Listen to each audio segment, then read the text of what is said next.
Oi, gente, eu sou o Drill, bem-vindos a mais um vídeo. E antes de mais nada, vocês já sabem, aquela coisa toda que a gente sempre, vem falar aqui e tal. Deixa um like, se inscreve aqui no canal. Também me segue lá no Instagram a gente pode conversar mais, eu respondo lá todo mundo também. E também aqui na descrição do vídeo tem um link para um grupo do WhatsApp, um grupo de acolhimento super bacana, super legal, onde a gente se ama, se gosta, fica junto e é isso. E então bora pro vídeo.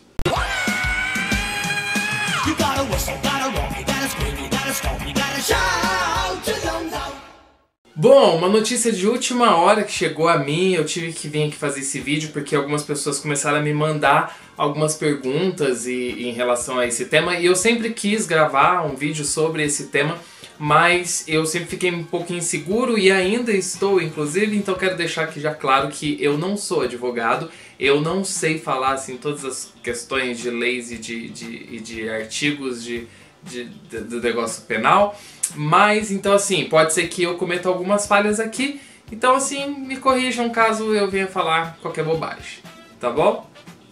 Então tá bom.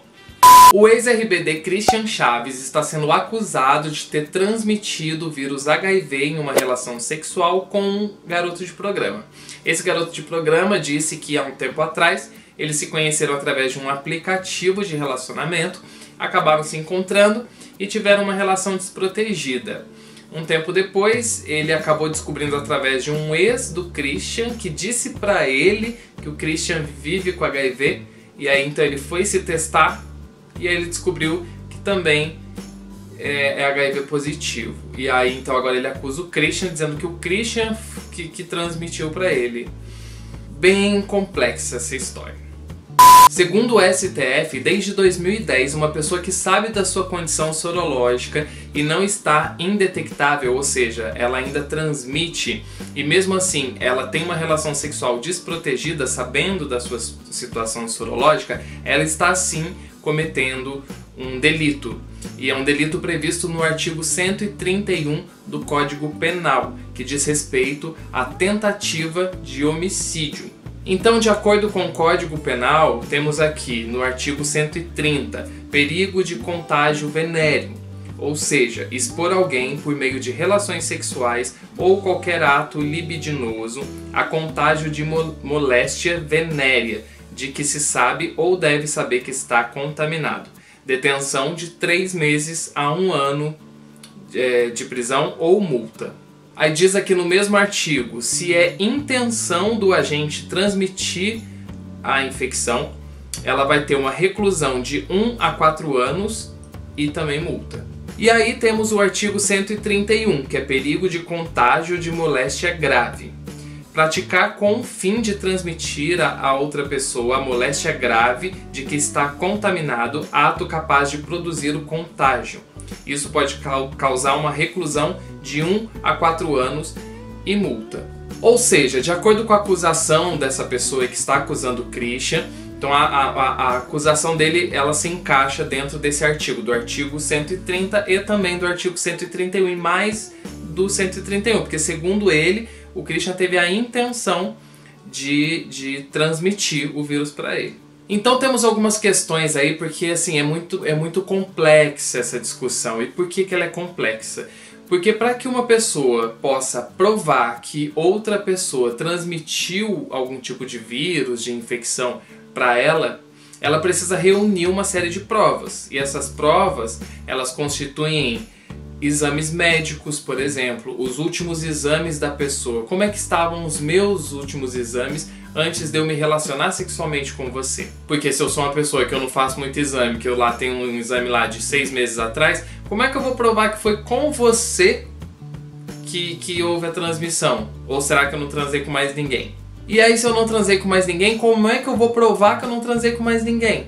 E aí, se eu quero ainda acusar alguém de ter transmitido algo pra mim, como é que eu vou provar que essa pessoa de fato transmitiu algo pra mim de forma intencional? Porque de repente a pessoa transmitiu porque ela também não faz exame e ela também não sabia. E aí temos a questão do indetectável. Então assim, se Christian, por exemplo, já vive com HIV, vamos supor que ele vive há 5 anos, e aí ele se relacionou com essa pessoa, então assim, ele tem provavelmente, todos nós que vivemos com HIV, que fazemos os nossos exames de rotina e tudo mais, nós temos os nossos exames desde o início do tratamento até os últimos exames e as receitas para pegar medicação e tudo mais. E quando iniciamos a medicação, iniciamos o tratamento, nós nos tornamos indetectáveis. Isso, a grande maioria torna-se indetectável com 2 meses, 3 meses. Então assim, hoje em dia, né, com o avanço, já falei muito isso aqui no canal, nos vídeos, com os avanços que a gente tem em relação a medicamentos e tudo mais, hoje em dia se tornar indetectável tem sido cada vez mais rápido. E aí a pessoa que ela já está indetectável há pelo menos 6 meses, ela é intransmissível, ou seja, ela não transmite o vírus. Então essa questão de provar que o outro te transmitiu algo é muito complexa justamente por todas essas coisas que eu citei, porque não é, vamos combinar que não é uma gravidez onde você depois faz um exame de DNA para você saber quem é o pai. Então não tem como, não existe um exame que vai comprovar de que foi aquela pessoa X que transmitiu o vírus ou qualquer tipo de infecção sexualmente transmissível para a pessoa Y, entendeu? E aí nessa história toda temos um agravante, que é qual? A exposição da sorologia de Christian.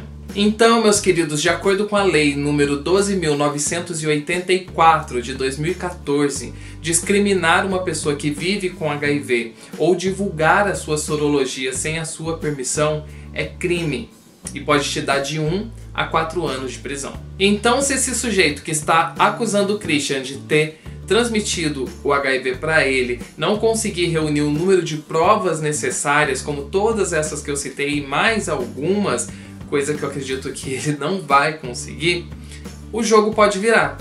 E aí o Christian pode entrar com um processo por difamação e por ter divulgado a sua sorologia sem a sua permissão, e como eu disse, está na lei número 12.984, e dessa forma, esta pessoa que está acusando o Christian de ter transmitido passa a ser o acusado por ter divulgado a sorologia de uma pessoa e ainda ter cometido um ato de discriminar alguém na tentativa de difamação e de queimar a imagem da pessoa e tudo mais, e ele pode pegar de 1 a 4 anos de prisão. Então olha a gravidade disso, né? A gravidade de você acusar alguém de te transmitir algo, sendo que você não vai ter como reunir essas provas que sejam suficientes para você conseguir acusar a pessoa dessa forma. Então olha a gravidade, porque isso pode, né, virar contra você. E outro detalhe é que numa relação sexual são 2 pessoas ou mais pessoas que estão ali de forma consensual, né? A não ser que seja caso de violência sexual, de um estupro, mas quando não é de uma forma consensual, ou seja, são 2 pessoas ou mais que estão ali tomando decisões e fazendo escolhas baseadas nas suas vontades e de acordo com o que ela quer para o corpo dela. Então as pessoas precisam ser responsáveis pelos seus corpos, para depois não sair somente acusando outra pessoa. Ninguém foi forçado a fazer nada, né? Nesse caso, ninguém foi forçado a fazer nada. Então, como você pode acusar alguém de te transmitir algo porque vocês não se preveniram? Vocês não se preveniram, não foi a pessoa que não se preveniu. Aí a acusação vem dizendo, tipo, claro, a pessoa que sabe da sua sorologia, sabe que vive com algo, ela que deve tomar as precauções e os cuidados e tudo mais. Ué, mas e a outra pessoa? Ela também não tem essa liberdade e esse poder de decisão, de poder dizer sim ou não? Isso é muito confuso pra mim, sabe? E é muito confuso e complexo pra essa discussão toda. Então, como eu disse, eu não sou advogado, então pode ser que eu tenha falado alguma bobagem, podem me corrigir, fiquem à vontade pra isso. E sim, é crime, como eu disse lá no início, é crime você transmitir algum tipo de infecção ou de vírus para alguém de forma intencional, desde que a pessoa, né, a vítima, ela consiga reunir essas provas para que ela prove que você realmente teve essa intenção de transmitir algo para ela. E ela conseguindo comprovar isso, o crime vai se encaixar então no artigo 131 do Código Penal. E também reforço aqui que toda pessoa que vive com HIV, ela tem direito por lei ao sigilo, e divulgar a sorologia dessa pessoa, como eu já disse, é crime. Deixa aqui nos comentários o que vocês acham disso tudo, o que vocês sabiam ou não sabiam, se eu falei alguma bobagem, pode escrever tudo aí. E se você gostou desse vídeo, deixa um like também, se inscreve aqui no canal se não for inscrito, também me segue lá no Instagram, entre no nosso grupo do WhatsApp e até o próximo. Aquela beija. Tchau!